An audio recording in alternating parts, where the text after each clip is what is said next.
Garcelle Beauvais joining me today. She is an actress, a former model, and recently joined the cast of Real Housewives of Beverly Hills. And we are going to talk all about self-love, confidence.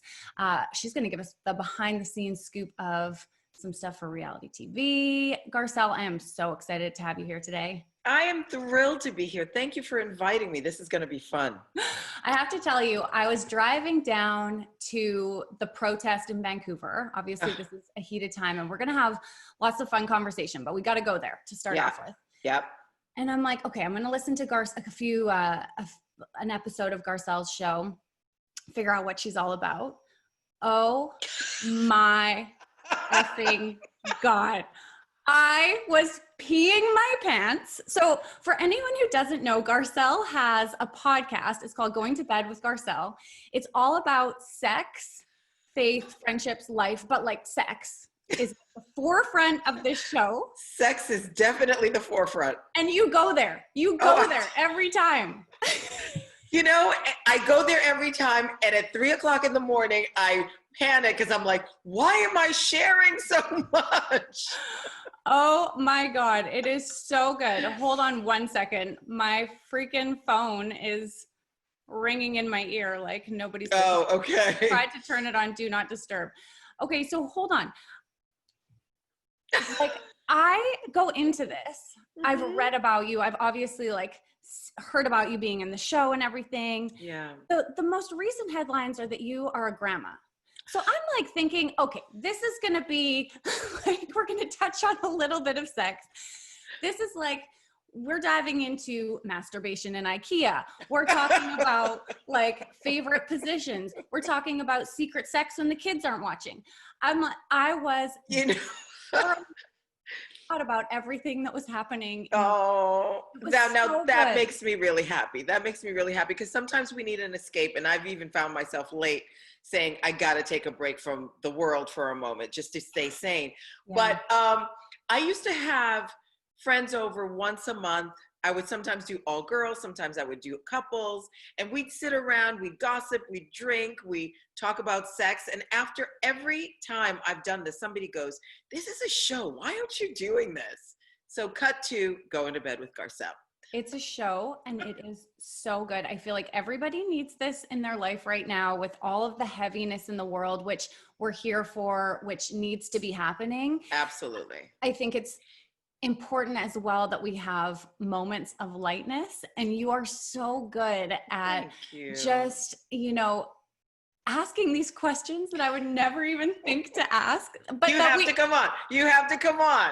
Oh, it is so good. And you have a combination of celebrities. You have some of your best friends. And then the episode, the first one that I listened to was with Heather Dubrow and Nicole Smith. And you're listening to these two women, and I never know who's talking and who's not. One of them had this contagious laugh that just, like, it was Heather. I couldn't stop laughing because it was Heather. Every laughing. time I asked her a question, she would just bust out laughing because it was so absurd that she'd like, my husband would never want a threesome. But I'm like, but what about with a doll? The threesome with the fake doll. Okay, I'm not going to spoil it all because I just want everybody to go and listen to this podcast and to follow along because you're so good. You're so good at what you do. Thank you. So I have to ask, amidst all of this stuff that's happening right now, how are you doing? How are you navigating this in your household? What's going on over there? It's been tough. First of all, I'm always on the go. So once COVID came, quarantine came, it was hard for me to sit still. Yeah. It took a couple of weeks for me to go, okay, this is really happening. So once I got through that and tried to figure out what am I going to do with my life? What am I going to do with my kids? Oh my God, homeschooling, what? Yes. Once I got over that, then I started doing, the only thing that kept me sane is I started doing it one day at a time. I'm like, only focus on today. Don't worry about what you're doing on Friday. Don't worry what you're going to do on the weekend with the kids. Just focus one day at a time. And that really helped. And then, and talking to the kids and making sure that they stay connected to their friends through, their video games so that, normally I don't let them play video games during the week, but once quarantine started, I was like, once you're done with school, you go for it. Everything's out the window. Everything's All out the normal window. rules are Yeah. out the window during this Eat period of candy, time. whatever you want, right? Exactly. Yeah. Yeah. Yeah. So we've been doing better. I feel like the kids are much more resilient than I am. You know, they've adapted well. They don't even think about it. And for me, it's been a little tougher, but I've sort of come around the corner, and now I'm in a better place for sure in terms of being, you know, staying home. Have there been any silver linings for you to having this moment in time? Yeah, there has actually. I think we've all needed a time to sit still and really check in. You know, I've had a lot of like reflections about what I want my life, you know, what do I want from my life? What do I want to leave as my legacy, if you will? Just things like that. What am I looking for in the next man that comes into my life, you know? I never wanted to be married, but now I'm thinking, a warm body in the bed would be kind of nice. Really? Okay, hold on. You've been going deep during quarantine. You haven't been I need to like redo my closet. You're like, I did that too. Legacy. Maybe I want to get married. What am I doing with my life? Now, mind you, this is after cleaning the closets and reorganizing and, you know, all that stuff. Doing the surface level, and then whoosh, we dive back in, which we never would really, I feel like, take that time or have those moments of stillness to reflect on these kinds of things when we're busy in our lives. Exactly. So do you want to get married now? Is this what I'm hearing? I do, if Brad Pitt is available. Yes. Yes. After all the Brad controversy, you'll still take him. Listen, I'll take him. I'll take him. Pretty sure Angelina's done, so he's exactly might be available. Exactly. Not before then. I think I would. I mean, I think it's more about companionship. Yeah. You know, but maybe I will do it sort of how Gwyneth Paltrow's done it, you know, a few days here, a few days there, not every day, because I do like being a starfish on my bed sometimes and having the space to myself. So, you know, just figuring out what I want. And I think this is the time for us to do that. And what about your legacy? Oh my God, I haven't come up with anything. Please, you're going to kind of have to come back on the show when you figured that one out. Absolutely. I think you're already, you know, leaving a legacy in the way that you're showing up in the world and using your voice and using your platform. It's interesting. So full disclosure, my husband canceled cable on us because he's like, we never watch TV. Like we only watch Netflix and we're busy too. Right. So like we're done with it. So I'm like, oh, Housewives are gone. So I haven't seen you on the show, but I called up. Oh, that's so funny. I have a lot of friends, by the way, who are getting rid of cable too. Because all they do is stream. Yeah. It's an interesting time. Yeah. So I called up my friend Jill, who's Housewives obsessed. Oh, good. She loves it. She loves it. And she's like, what? Garcelle is coming on the show? And I was like, yeah. I'm like, tell me everything. She's like, she is this strong, classy woman, like not a lot of drama on the show. I'm like, what would you ask her if you could ask her anything? Ooh, I like that. What did Jill say? Okay. First of all, she is wondering, and I am wondering this too, what is going on with your skincare program? I mean, this is the most non-deep question ever, but we just got to start. We're going to start there. Like, you can't have the title of grandma and look like you are 25. Oh my God. Bless you so much. You know what? I have eczema. And so I stay on my skin because of that, you know, and, you know, dryness, it's all about moisture. My eczema, well, sometimes I get it on my face, not right now, but I have it on my back. I have it on my legs. I have it on my elbows. And so it's been really difficult. So I gave up sugar. I gave up dairy, which is not fun. But every now and then, since quarantine, though, all bets are off. I'm done with it. I'm having Twizzlers. I'm having all kinds of stuff. I'm drinking milk in my coffee. Yes. You know, so that's the thing. I mean, obviously, the genes that I was born with is a lot of help. And then I maintain my skin. So going sugar and dairy free, because we talk a lot about lifestyle choices on this show. We have a lot of followers who are struggling with their relationship with food, which can be really complicated as women. Does that feel super restrictive to you? Like, is it hard? And do you feel like it's almost part of your job, being that you are in the public eye and on TV and modeled for years? Definitely. definitely. I mean, I think obviously my work, I have to stay ready. I never know when I'm going to have a love scene, you know, so I got to stay ready. Yeah, I mean, I think it's the lifestyle, because you can't keep yo-yoing up and down. I think it's more about trying to do something that you can live with, and everybody's different, you know. Yeah. I have friends who are pescatarians. I had actually a little boy who we finally let have one of my sons have a play date.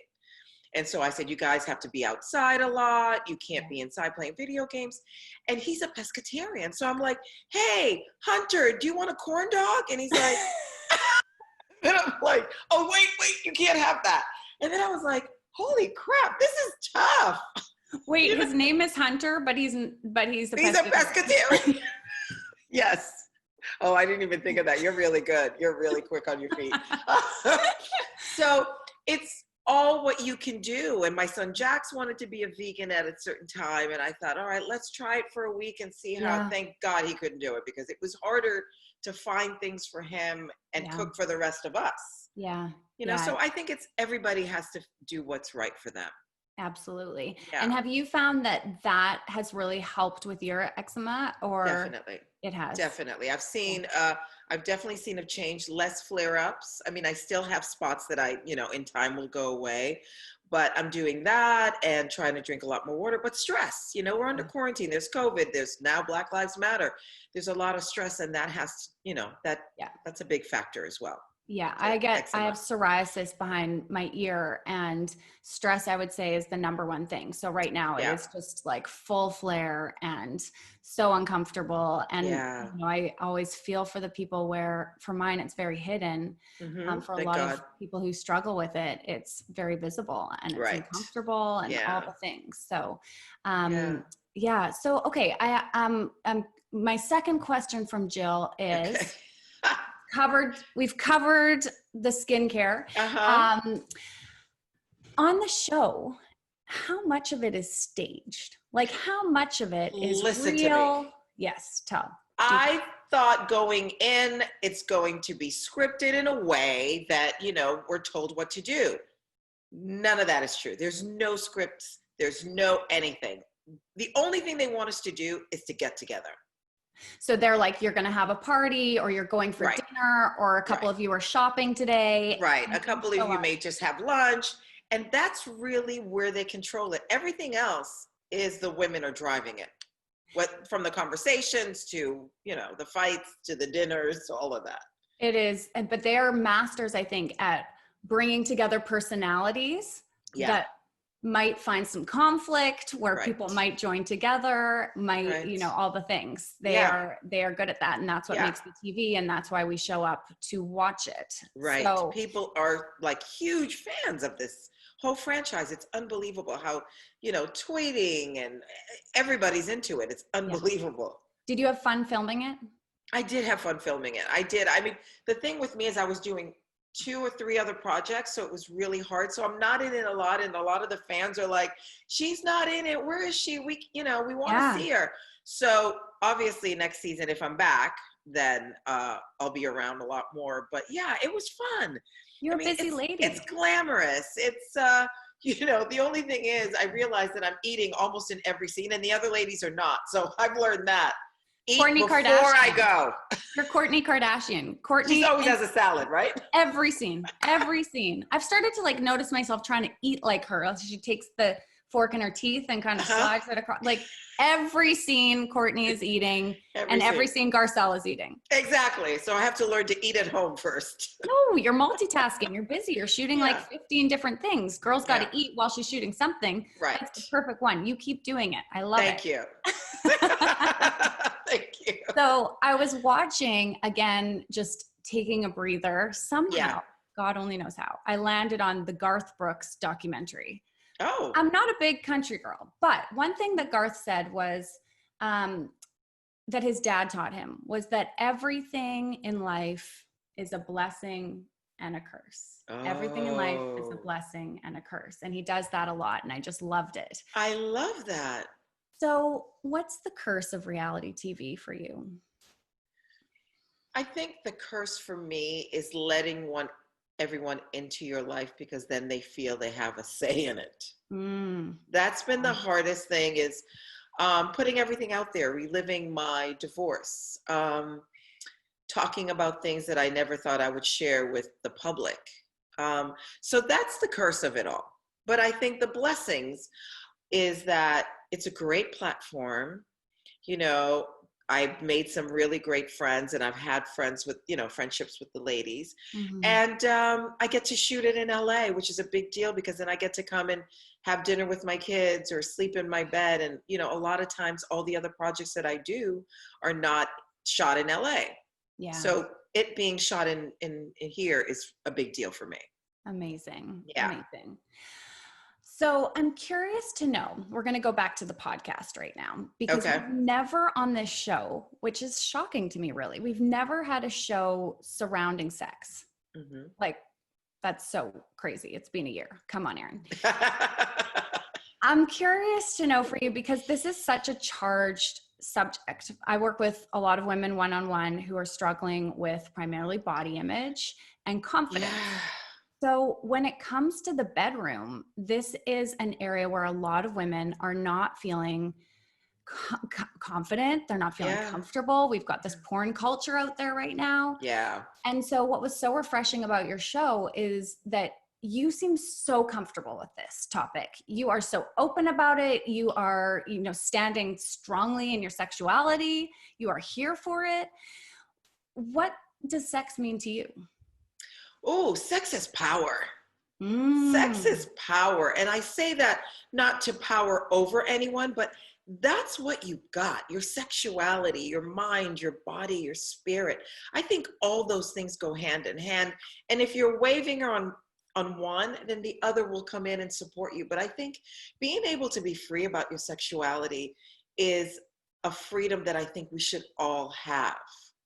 I try and broach the conversation with my kids because I feel like I don't want them to have to hide and not share with me. I mean, obviously there'll come a point where I don't want to hear some of the things, but just because I am their mom, right? Exactly.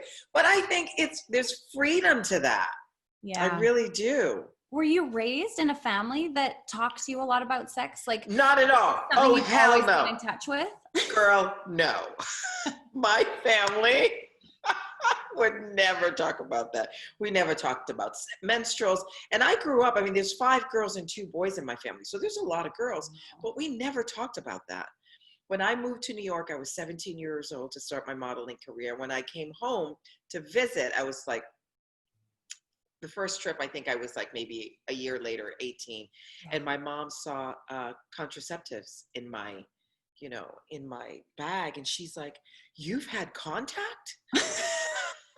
Like we were aliens. Contact. So we never talked about that. No, it was definitely a Haitian culture. Everything is sort of quiet. You don't talk about it, whether it's medical things, whether it's sexuality, all that. So for me, I think I found my voice as I was growing up and felt like women, it's okay for us to talk about those things. When I went through infertility or miscarriages, I wanted to be able to have conversations with other women who went through that stuff, because how else are you going to know? Mm-hmm. I feel like so many women have been quiet about those topics for so long, though, which I think shows, even in just you saying that you've always been a bit of ahead of the game in your willingness to be open and to talk about these controversial, hard subjects. Right. So I just feel like I'm not alone. We all have the same parts. We all, you know what I mean? Like we have the same parts and we have the same problems. Yeah, same, different. Right. I think in this moment in time, especially, there's some different problems that are bubbling up to the surface again. Mm-hmm. Have you ever had a time during sex, in your own sex life, where you didn't feel confident? Like, for those women who are listening right now who were like, I could not have sex without the lights off, or I'm so nervous about what my partner. I still want the lights off too, by the way. You're a lights off girl. I do, because I just think it's much more romantic. Yeah.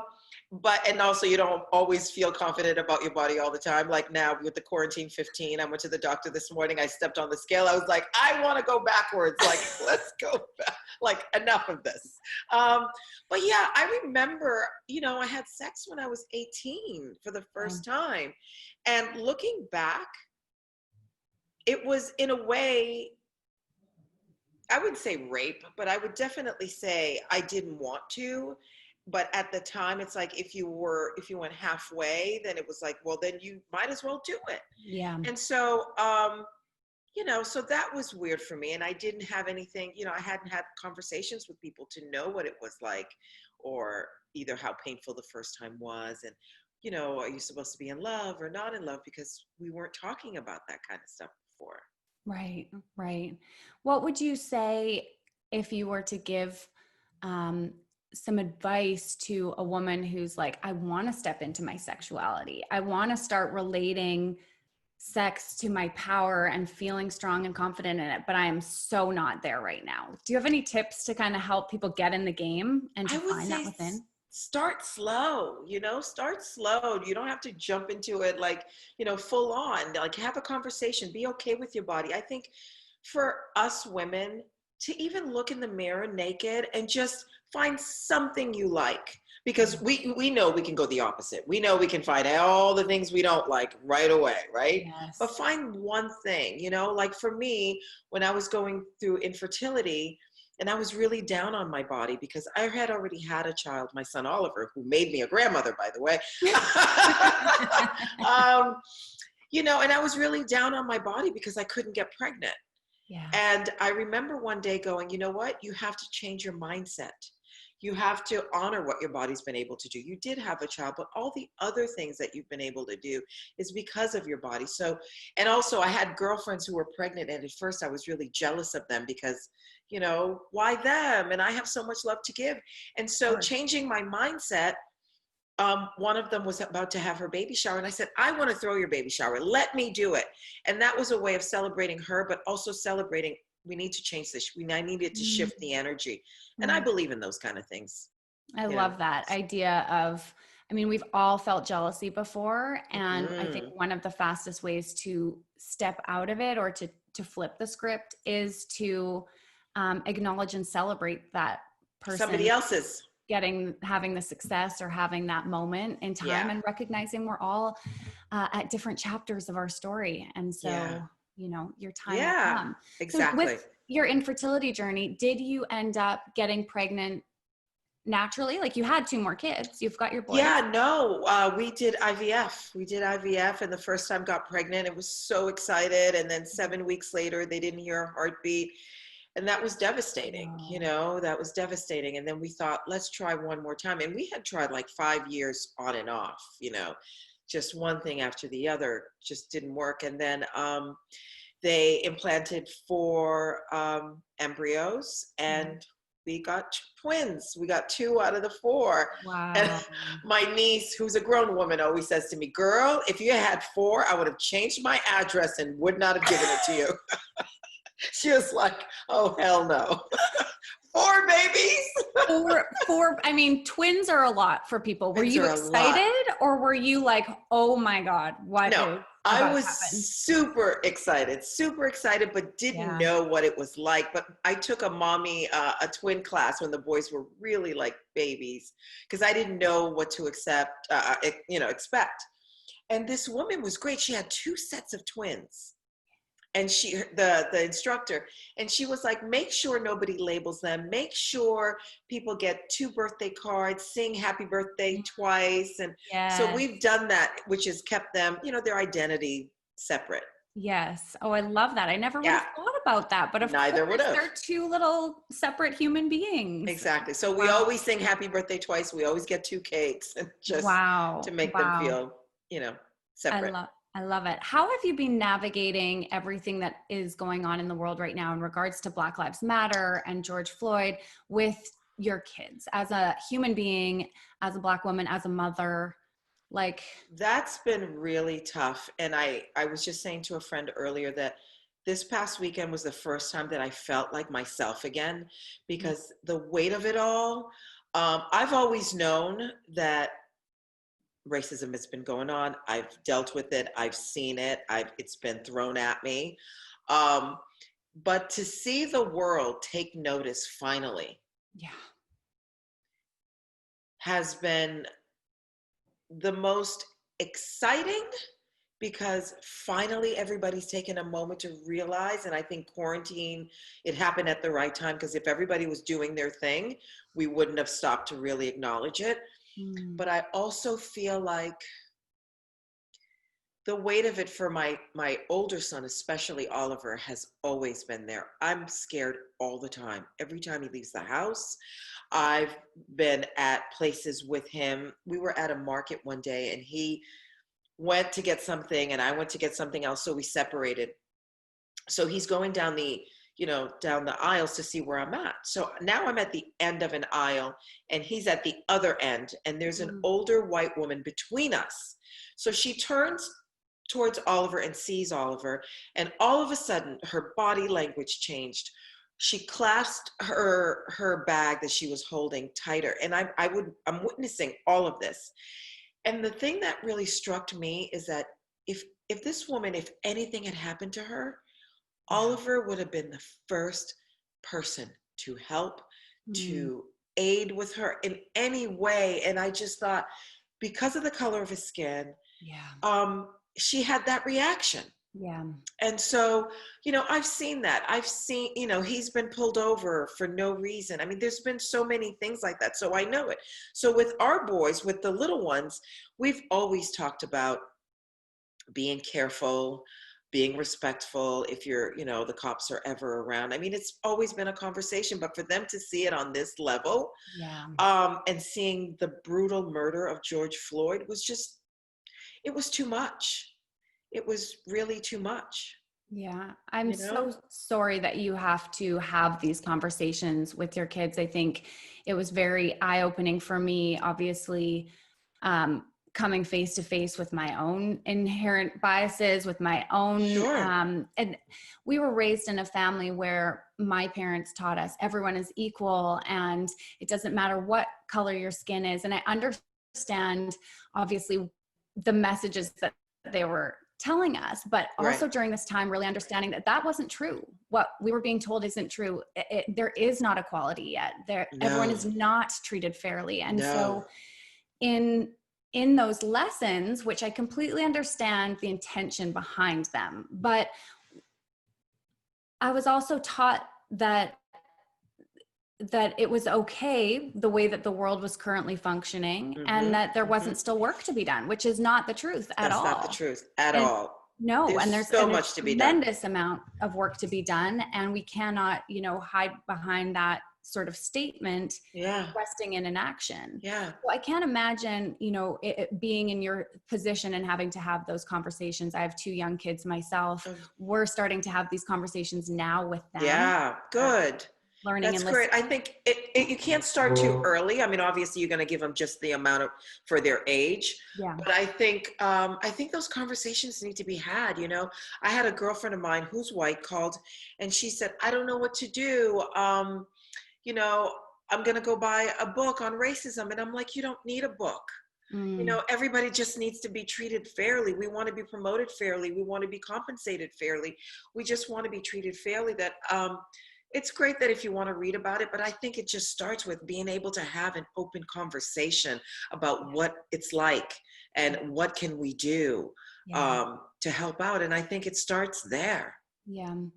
What would you say, being conscious of the fact that, your job is not to educate or teach us on what we can be doing, but what would you say is most helpful in your eyes right now in regards to taking action, in regards to creating a better world for your sons, for all 3 of them, and for their families that will eventually be here? Starting this conversation is huge. I think now people are aware. We don't have blinders on anymore. I think people are seeing it. And if you see an injustice, say something, speak up. I think if everybody, if you see somebody be treated a way that you wouldn't want to be treated, that's when you need to speak up. And seeing all the protests, I mean, we protested, the boys and I, on Saturday, and seeing all different races, all different ages. And, people who were in their cars were honking. And I saw the most beautiful thing. I mean, I saw a tiny little fist out the window. I mean, this little baby must have been in the back of her car, in her car seat, Yeah. and she knew to do that. And I was like, that's amazing. Just, starting that young, I think we're having conversations, even if it's uncomfortable, it's okay. Yeah. It's okay to say, I don't understand. What can I do? Yeah. And I think it starts there. Getting comfortable in the discomfort is paramount right now. There are way too many people who've been way too comfortable for way too long. And I think this is, I don't know what to say. I don't know if I should bring this up. I don't know if I can ask this question. I don't know if I should do this post. And so there is an element, with reading the books or reading the blog posts to educate yourself and to take responsibility for what you do or do not know. Right. But then we gotta go beyond the book and the post, and we gotta down vote and get dirty and vote. Yeah. Yes. Vote.